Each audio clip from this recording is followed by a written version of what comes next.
All right. Here we go. Here we go. Here we go. Turn the light on. All right, live in all of the places. So procrastination. Why you still haven't done the thing? If you hear me live, do me a favor and say hey in the chat wherever you may be watching this. If you're catching the replay, do me a favor and type replay in the comments, and I'll come back through and show you some love. Um, if you have been sitting on what you know is $1 million idea, you've been sitting on a project that has been giving you pause, it's been giving you kind of like making even you feel guilty about the fact that it's still not done. Maybe you still haven't started, maybe you started and stopped, and it's starting to weigh on you. What I want you to know is that you're my people. I understand you. Matter of fact, I don't understand you. I overstand you. Okay. I am you. I've been you, but I've also navigated that weird space of knowing a thing, having a vision for a thing, knowing like that this is something that's bigger than you, but the weight and the burden of it is so heavy that you find yourself doing nothing. And that's what we call analysis paralysis, right? And so if that is you, and you know you're willing to be honest with not me, but yourself first, that you've been procrastinating about a thing or some things that you not only are purpose to do, it could even be some things that bring you joy that you want to do for yourself, but you have to create them, right? You have to create them. You have to do some things.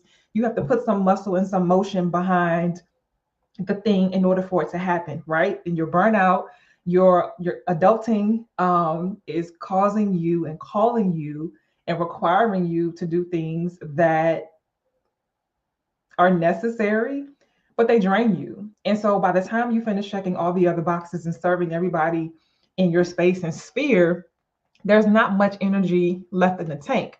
However, the guilt and the weight and the burden of the things still not being accomplished, the things still not being started, the things still being incomplete is starting to weigh on you. And it's also starting to affect your confidence. And it's starting to play tricks on your mind and your psyche, right?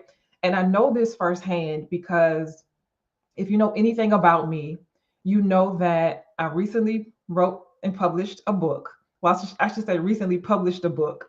Um, and I say it that way because it took me several years to write the book. Now, most people will say, "Oh, writing a book is hard to do." And yeah, it's not the easiest thing in the world, especially when you want to put something into the world and the marketplace that makes sense, that represents you well, that not only captures but maintains the reader's um, attention, right? But then it also gives them some type of um, blueprint or momentum or inspiration or motivation to go do a thing. Like weaving all of those things together um, in the form of a book. You're not using Chat GPT or AI. Baby, let me tell you something. It's enough to make you question your sanity. It's enough to make you question your competence. It's enough to make you question, your confidence. It's a process. And maybe it's the first go round. And I know I'm not alone because I've had a couple of amen choirs and I've had conversations with people around what it takes, to write a book. And like, my God, I'm thankful that it's done. Um, but I also know what it's like to be in that space of it's such a weighty project. And it could be your thing could be a book, your thing could be different, right? But it's such a weighty experience that sometimes it's easier to just put the thing on the shelf. Sometimes it's easier to like not do it. But the dissonance in that is that, yeah, it's easier to not do it, right? I'll choose to do something that's less difficult. But 3 months down the line, 6 months down the line, 9 months down the line, turns into a year, turns into a year and a half, turns into two, turns into three, and you've just punted and kicked this thing down the road. But guess what? The assignment has not left you. Your purpose has not changed. There is something that you are supposed to be doing. There is something that you are supposed to accomplish. There's something that you are supposed to face. There is something that you're supposed to birth and put into the world. Maybe it's and the marketplace and or the marketplace. Maybe your community. Who knows, right? You know. But one thing that I know is that my people deal with this. My people suffer with this, and my people suffer in silence. And I know what it's like to live in your head. I know what it's like to be a high achiever. I know what it's like to be a go getter. I know what it's like to be that person that most people call on when there's a problem that needs to be solved, whether you're the expert at it or not.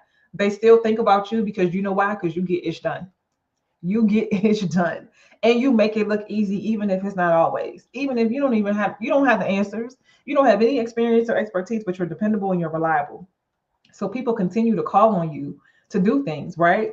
And so you know what it's like to like move and shake and just kind of like be this I say this loosely, but the saving grace in some instances, like the Olivia Pope. When there's a problem, like even if you don't have the solution, you'll figure it out, right? You have a way of making a plan D feel like a plan A. That's what you do. But when it comes to solving problems of your own or creating projects or finishing projects, right? You have this big grand vision, but it's so big at times that it forces you into this space of like analysis paralysis. And you're like, yeah, it sounds good. Like it looks good, but get somebody else to do it. Because I don't even, first of all, I don't even know where to start. And then if I do know where to start, like that seems like so much, and there's so much that I don't know because I've never done this thing before, then you end up doing nothing. And so what I want to, why I'm sharing like my experience in writing the book and like this topic of procrastination, why you still haven't done the thing. Listen, I know why you haven't done the thing. And it's not because you're not capable. It's not because you're not competent. It's not because you're not purposed to do it. It's not because you can't figure it out, even if you've never done it before. It's because it's part ego because you haven't done it before, right? And it's just like, yeah, I don't think that's in my wheelhouse. You know, you want to perform in excellence. And if you can't do it in an amazing way, I'd rather not. My name is not going to be tied to nonsense, right? So it's part ego also with thinking that you have to figure everything out on your own and by yourself and suffering in silence and not asking for help. It's part burnout. You're so taxed and with doing everything else, like to literally create and birth something that doesn't already exist or to do a thing, it requires energy. And part of you very likely feels like you don't have the energy to do it, right? You're not able to do it in your own strength, right? And stay there because I'm gonna come back to that. Um, another reason why you still haven't done the thing and procrastination is winning at this game of life is the mental gymnastics that comes with considering what it is that you're feeling called to do, this thing that just will you cannot shake, you cannot let it go. So like there's something that you're supposed to do with it, but the way your mind is wired, the way that you solve problems, sometimes it may be because you're methodical like me. Like I have a degree in mathematics. So if there's any consolation, right? If there is a problem, there is a solution, and there is should be a logical way to go and figure it out. But life doesn't always work that way. And so sometimes breaking up with what we think and what we believe, how we need to go about solving a problem. Sometimes you're called to solve the problem in a brand new, different way. Maybe it's your flavor, maybe it's your swag, maybe it's your voice being shared, your thoughts, your expertise, and how you've overcome a thing that's being shared in a way that the people that are divinely assigned to you can hear. They pick up what you put down, and somebody to your left and to your right can say the same thing, but it doesn't land the same. It's because you have to say the thing in the way that you authentically say and do the thing. And so the mental gymnastics of like not adhering to the status quo, that could be another thing, right? And feeling like, oh well, it's always been done this way, this is how I have to do it. Not necessarily. Not necessarily. And so just the ebbs and flow of just even considering and planning, it's enough to take you out. And so that's the reason why um, you likely still haven't done the thing. And maybe it's because you don't know what the next step is. I know when I was thinking about leaving my job, something that kept me in place for years was because I wasn't sure what to do. Even before I officially registered my first business, which, if you know anything about me and my story, my first business wasn't coaching, it was photography. And so I was a hobbyist for many years until I finally decided that, like, you know what, I'm onto something. I have something here. I want to legitimize my hobby and I want to make it a business, but I didn't know where to start. And that almost took me out because it's just like I didn't know what I didn't know. And it's not that I didn't have the work ethic. It's not that I didn't have the ability to see it through. I just was overwhelmed with information and I didn't know where to start. So I get that, right? Not knowing where to start, it can be a hindrance and it can keep you stuck spinning in circles, or maybe like delaying the reward for your obedience, right? That's the thing. Another reason why you may be, doing this dance with procrastination and why you still haven't done the thing or the things that you've been purposefully assigned to do, um, is that you've found comfort in suffering in silence. And in a couple spaces that I show up in the digital coaching world, one of the things that I will always say is, like, people that know me, some know me as, Danielle the coach, some know me as Coach D. But wherever you know me from or however you know me, one of the things I say, the cardinal sin in this space, is suffering in silence, especially when you have help and support at your fingertips. But you've made a conscious decision not to exercise it. And one of the things I know why high achievers don't ask for help, because sometimes they don't even know what to ask. And I understand that. I know that firsthand as well. And so my rebuttal to that is I get ahead of it and I'm just like, hey, I'm letting you know up front, one of the cardinal sins in this space, with any clients that I work with, is suffering in silence. It's one thing if you're on the outside, right? You don't have the help and support. Maybe you don't know that I exist. I'm gonna give you a pass. But if you know that I exist and you know that I'm here to serve and support you, and the only reason why I'm not is because you haven't raised your hand, you haven't stepped into my space, you haven't booked a strategy session, you haven't opted into any of my offerings, because you've been determined to figure it out by yourself, but yet you're still in the same space months and years later. Like, the math isn't mathing, and there's no judgment in that, right? Because I have done it myself. I have several t-shirts, several of those, island of my own, but it doesn't serve me well. And so there's a couple things that have worked to help me get out of that space of feeling like, yeah, I got this. I can figure this out. I always figure things out, right?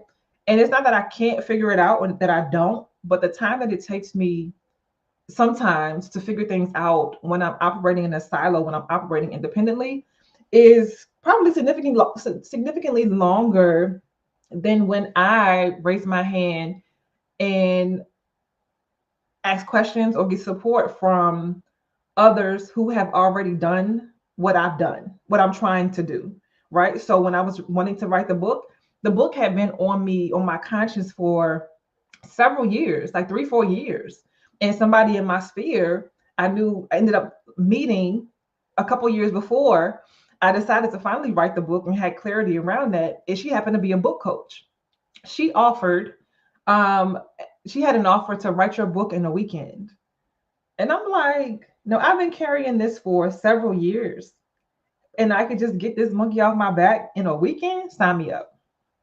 Sign me up. She had the expertise. She's a published author. She has written several books, has her own blueprint, and it absolutely collapsed the time. Now, what happened after that, why it took me so long to actually publish the book, was because I was um, dealing with perfectionism. But what I now know, now that the book is published, I couldn't have finished the book sooner because the book wasn't finished being written in real life, if that makes sense. There were some other things that had to happen that I have added into the book, but that it hadn't happened in real life. So it's kind of, I feel like this whole process was a movie in some sense. So there's that, right?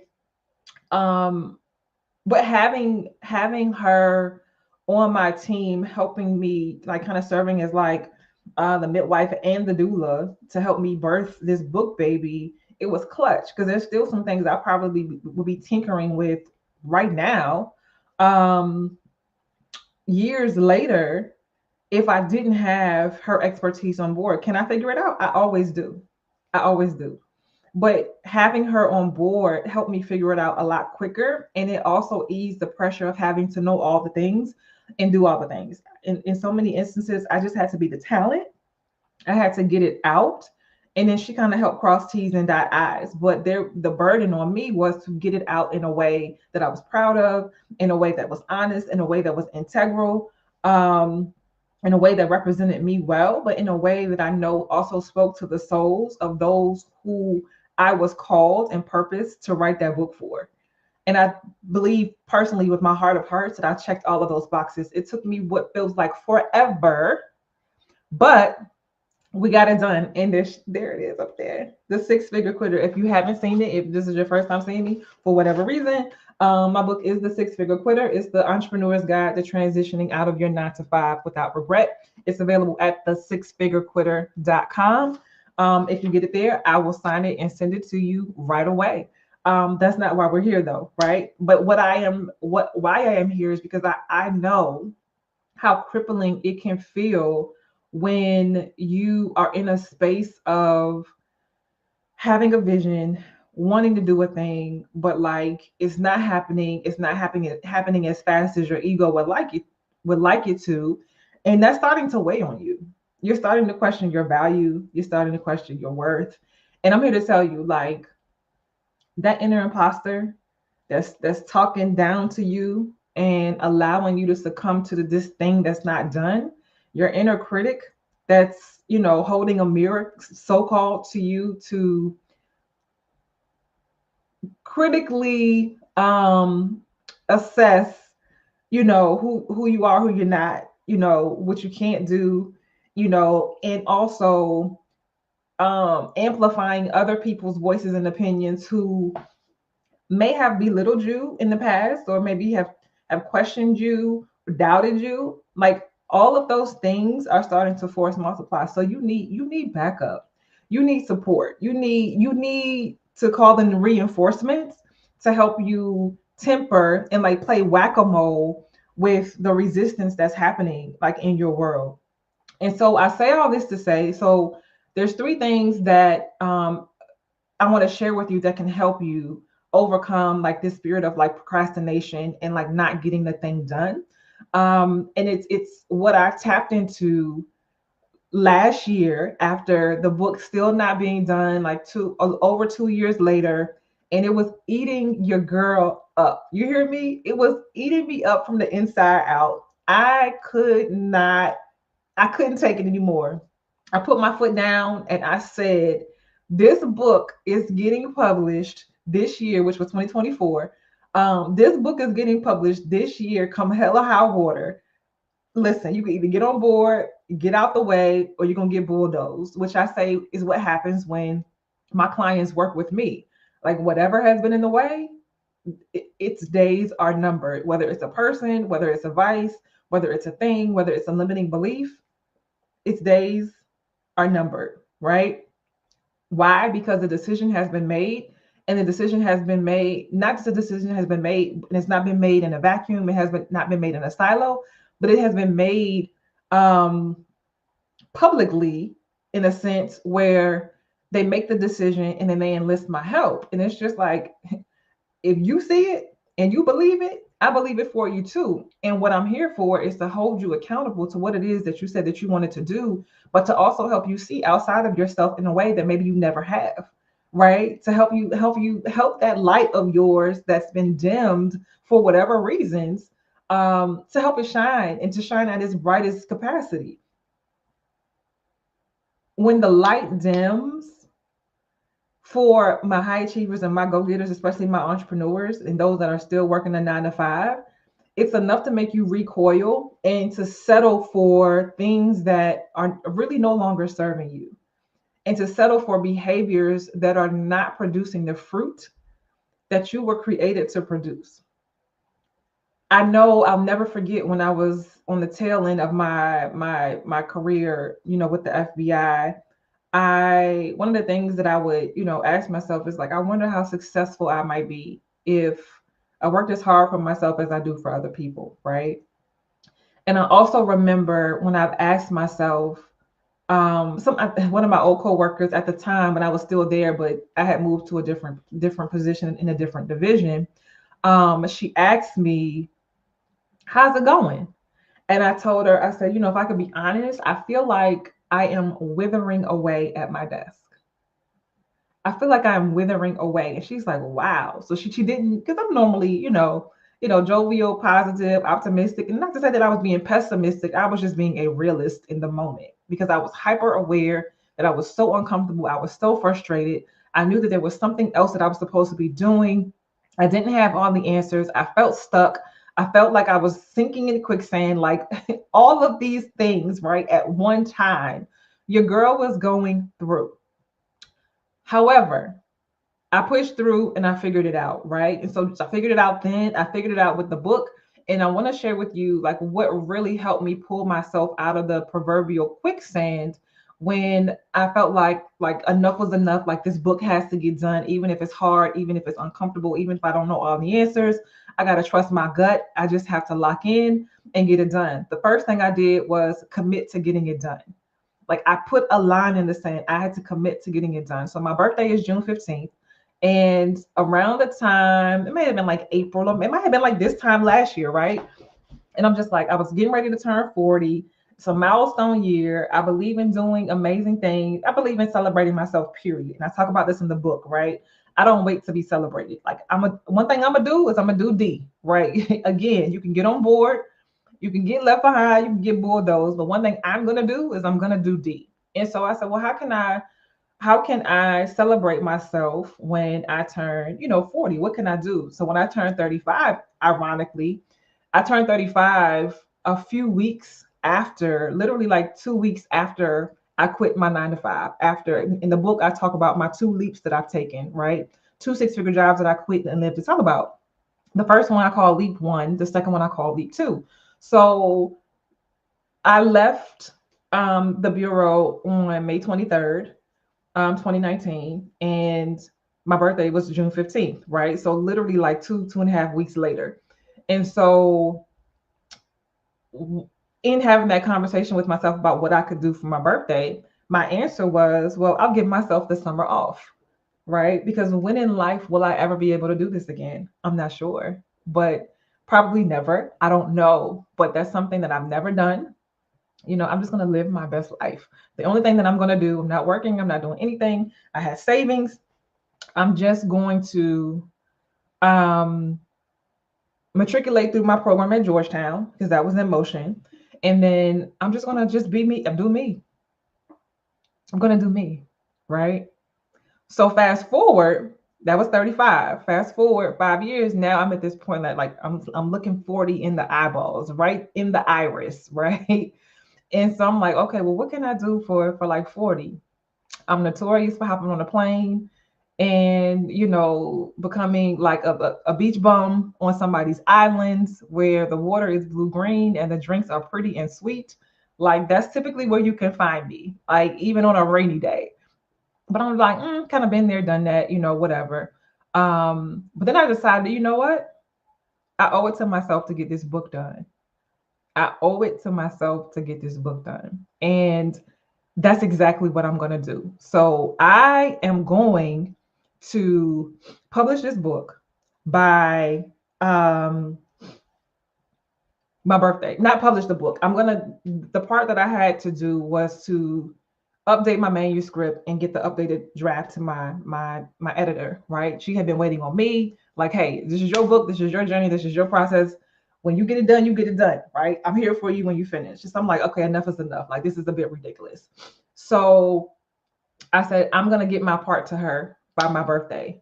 And I committed to doing it. And that's exactly what I did. I stayed up, I probably was up to like 2, 3 in the morning on my birthday, like the hours leading into my birthday. I was up to like 2 or 3 in the morning doing what I said that I was going to do.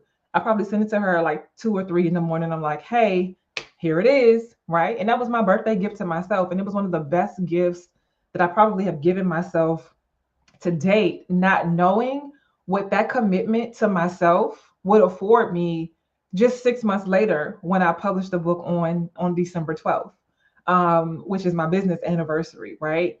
But had I not committed and followed through on the commitment, the experience, I might still be talking about how I'm procrastinating and don't have this book done like almost a year later, right? But I committed to getting it done, and I want to offer that to you.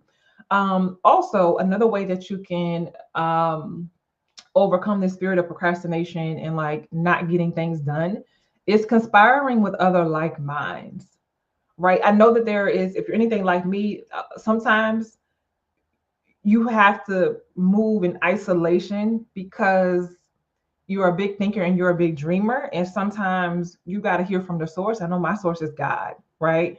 And so I got to have clarity about what I'm supposed to do. And I can't have a whole lot of external noise. I don't need that. Like if I have a question, I'm gonna ask it, right? But I don't need a whole lot of um ideas and opinions when I'm in like the creation process, like unless I ask for them. That's how I powerfully create, kind of like in my own silo, right? But I think I have a healthy mix now of knowing when I need to ask for help, right? Or seeking out the help that I may need. And so I feel like I'm a bit different and nuanced in that sense, but it is what it is. But when I do ask for help, people know like she asking me for help, she must really need help. And I do. Because if I didn't need it, I wouldn't ask for it. Like I don't, that doesn't serve me. I don't like having conversations that like lead in that don't go anywhere, right? I don't really like small talk, right? I like purposeful conversation. So conspire with other like minds to, you know, support you with getting the help and the support that you need, and the momentum that you need. And last but not least, I say sign up for my brand new offering that I'm hosting in just 2 days. Like it's not a huge runway lead into this particular offering, but it's called Motion. And it's a coaching and co-working experience that I'm creating for other like minds, high professionals, high achieving professionals, not high professionals, sorry y'all. High achieving professionals that are have been procrastinating about something that is so much bigger than them, right? It could be starting a business, it could be updating your resume, it could be looking for jobs. It could be planning your pivot. It could be strategizing about your pivot. It could have something to do with your business, right? You wanted to grow your business or reimagine your business. There are some things, or at least one thing that you have been putting off, but you know it is the answer and the cause of your breakthrough being delayed. And so what I want to do is I want to invite you to Motion, a coaching and co-working experience. I'm hosting it this Saturday, April 19th from 9 a.m. to noon Eastern time. And it's going to be an intimate type of experience. I want to make sure that I have enough time and space to engage with the attendees. So I'm limiting it to 10 people. And so what you can look forward to is structure in the sense of where there'll be time for co-working, there'll be time for coaching, there'll be time for Q&A. If there's questions that you would love for me to answer for you about whatever, right? This is your time to come in, to be served, but also to have a space like you're conspiring with other like minds, not necessarily asking for a whole lot of feedback from others, but if you want my expert opinion on some things, um, maybe how I've done something, or have my eyes on like your business, or your next. Like this is an opportunity for that. But there'll be some coaching. You'll be able to be coached live on the spot, and you'll walk away with clarity about like what's next, but also having checked at least a box or some boxes that have been unchecked for just entirely too long at this point. And you're saying, not me, you're saying, you know what, enough is enough. Like, let me go and do what I need to do, especially in a space where um you feel safe, especially in a space where you feel courageous enough to, well, safe enough to be transparent, safe enough to ask for the support that you need, safe enough for to think big, safe enough to dream big, but also you know that you are not only serving yourself, but you're serving your future. You're not just serving your now, you're serving your future as well. So I invite you to join me this Saturday for Motion, a coaching and co-working experience. If you're watching this on Instagram, the link is in my bio. If you're watching this on YouTube or Facebook, the link is in my description. You can also DM me wherever you may be watching this. Just DM me the word motion and I'll send you the link directly. You can do that. Um, Otherwise, and if you know somebody who might need this, share this with them as well, whether it's just the tips, the inspiration behind like my personal testament, my personal story that I shared earlier, or maybe they might need this because you know that they are sitting on gold, they're sitting on $1 million idea and they're in their own way. Just tag them or share this with them and let them do what it is that they do. Okay. Thank you so much for being here with me live. Again, if you caught the replay, do me a favor and type replay in the comments wherever you may be watching this, and I'll come back through and show you some love. I'll see you in the next one.